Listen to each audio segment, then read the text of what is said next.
In this video, I'm going to be going over what Linux GNU is. So, in this paragraph, yada yada yada, there really is a Linux, and these people are using it, but it's just part of the system you use. Linux is the kernel, the program that the system allocates the machine's resources to other programs that you run. The kernel is the essential part of the operating system, but it's useless by itself. It can only function in the context of a complete operating system.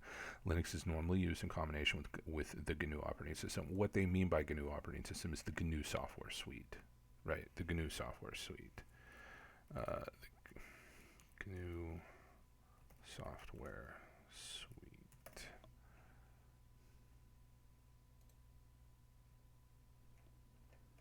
Here it is. It's a big long list of software, right? So it's saying that the kernel is used in conjunction with this big long list of software, and that's true. That's true. So it creates a GNU Linux or a Linux GNU operating system, right? So the whole system is basically GNU with Linux added. Really, it's Linux with GNU added, or GNU Linux. The so-called Linux distributions are really just distributions of GNU Linux.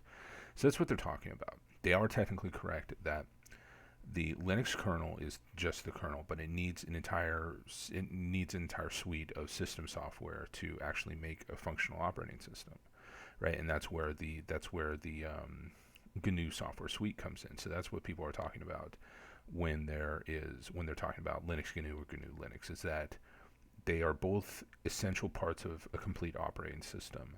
But the Linux operating system cannot exist without GNU, and the GNU operating system simply doesn't exist.